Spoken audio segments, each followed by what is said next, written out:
আমরা অতিরিক্ত ম্যাচিউরিটি দেখাতে গিয়ে জীবনকে উপভোগ করতে পারি না। বড় হয়েছি তাই এখন আর এসব ইচ্ছে মানায় না। লোকে কি ভাববে, সমাজের চোখে ছোট হব, এসব বাচ্চামি এখন আমাদের সাজে না। এত কিছু ভেবে আমরা প্রতিনিয়ত নিজের শখ, ইচ্ছে, স্বপ্নগুলো নিজের হাতে মেরে ফেলছি। অতঃপর নিজেকে মৃত প্রমাণ করে অনুভূতিহীন একটা জীবন পার করছি। যদি আপনার ৪৫ বছর বয়সে গিয়েও বৃষ্টিতে ভিজতে মন চায়, কিছু না ভেবে উঠানে নেমে পড়ুন।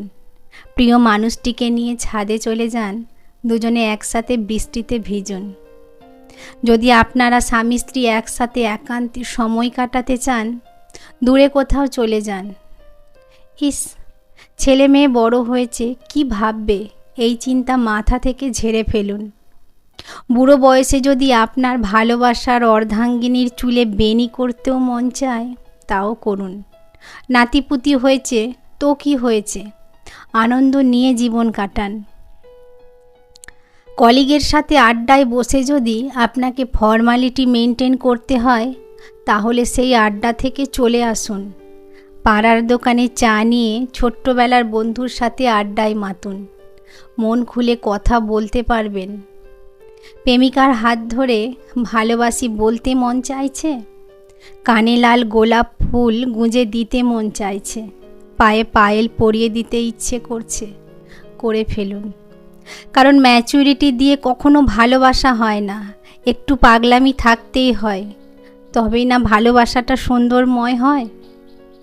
লাল টুকটুকে শাড়ি পরতে মন চাইছে, বয়স বেড়েছে মানুষ বলবে বুড়ি বয়সে কত শখ। ভাবুক না, আপনি শাড়ি পরে ফেলুন। দরকার পড়লে হাত ভর্তি চুড়িও পরুন, একটা টিপও পরুন। নিজের ইচ্ছেগুলোকে এভাবে মাটি চাপা দিতে নেই। জীবন তো অনেক ছোট। এমনিতেও কারণে অকারণে লোকে আপনাকে ভালো চোখে দেখবে না। তাদের কথা ভেবে অতিরিক্ত ম্যাচিউরিটি দেখাতে গিয়ে জীবনকে অসুন্দর করে তুলবেন না।